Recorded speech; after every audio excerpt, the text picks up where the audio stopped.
आज का टॉपिक है मेकिंग ऑफ कॉन्स्टिट्यूशन, जिसमें हम कॉन्स्टिट्यूशन असेंबली की मांग, कॉन्स्टिट्यूएंट असेंबली के कार्य, कॉन्स्टिट्यूएंट असेंबली की कमिटीज, कॉन्स्टिट्यूएंट असेंबली का खाका, कॉन्स्टिट्यूशन का एनफोर्समेंट एंड कॉन्स्टिट्यूएंट असेंबली का क्रिटिसिज्म पढ़ेंगे। उससे पहले please like, share and subscribe our channel. Thank you. तो शुरू करते हैं।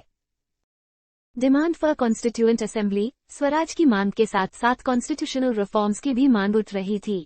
इसके पीछे कई कारण थे, जैसे भारतीय ब्रिटिश गवर्नमेंट से खुश नहीं थे और सेल्फ गवर्नेंस की मांग कर रहे थे। साइमन कमीशन का फेलियर भी एक कारण था।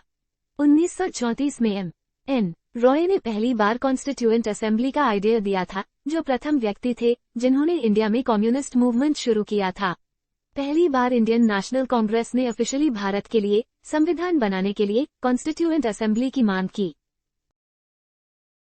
1942 में cabinet member sir Stafford Cripps एक कॉन्स्टिट्यूशन फ्रेम करने के लिए ड्राफ्ट प्रपोजल लेकर इंडिया आते हैं, जिसे मुस्लिम लीग रिजेक्ट कर देती है, क्योंकि मुस्लिम लीग अपना अलग स्टेट और अलग कॉन्स्टिट्यूएंट असेंबली बनाने की डिमांड कर रहे थे। नवंबर 1946 under cabinet mission plan constituent assembly बना ली जाती है। इसकी टोटल स्ट्रेंथ 389 थी, जिसमें 296 सीट्स ब्रिटिश इंडिया को अलॉट हुई और 93 सीट्स प्रिंसली स्टेट को अलॉट की गई। Working of the constituent assembly. Constituent assembly की फर्स्ट मीटिंग 9 दिसंबर 1946 को हुई। मुस्लिम लीग ने इस मीटिंग को बॉयकॉट किया, सेपरेट स्टेट पाकिस्तान बनाने की मांग की।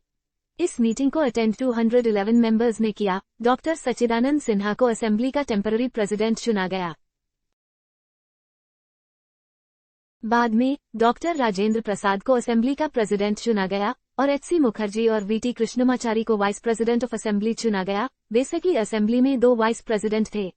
13 दिसंबर 1946 कॉन्स्टिट्यूएंट असेंबली में जवाहरलाल नेहरू ने ऑब्जेक्टिव्स रेजोल्यूशन पेश किए। बेसिकली ये नेहरू का विजन था। कॉन्स्टिट्यूशन का आधार क्या होना चाहिए? इक्वालिटी, लिबर्टी एंड जस्टिस, सभी को समान रूप से मिलना चाहिए।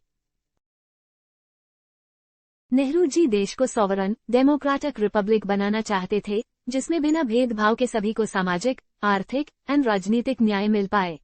22 जनवरी 1947 असेंबली द्वारा रेजोल्यूशंस को अडॉप्ट कर लिया गया।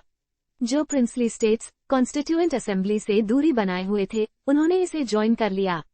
3 जून 1947 देश के पार्टीशन के लिए माउंटबेटन योजना को स्वीकार कर लिया गया।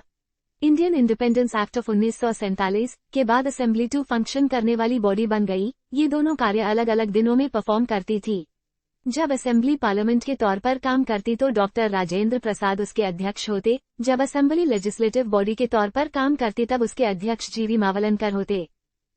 कॉन्स्टिट्यूएंट असेंबली ने ये दोनों फंक्शन 26 नवंबर 1949 तक जारी रखा, जब तक कॉन्स्टिट्यूशन बनकर तैयार नहीं हुआ। 22 जुलाई 1947 को राष्ट्रीय ध्वज अपनाया गया और 24 जनवरी 1950 के दिन राष्ट्रीय गान और राष्ट्रीय गीत को अपनाया गया। 24 जनवरी 1950 को डॉक्टर राजेंद्र प्रसाद को भारत का पहला राष्ट्रपति चुना गया। संविधान सभा के 2 वर्ष 11 महीने और 18 दिनों में 11 सत्र हुए। फाइनल सेशन 24 जनवरी 1950 को हुआ था। संविधान निर्माताओं ने लगभग 60 देशों के संविधानों का अध्ययन किया था। संविधान निर्माण में कुल खर्चा 64 लाख रुपए था। पहला आम चुनाव 1951-52 में हुआ। Thanks for watching. Please like, share and subscribe.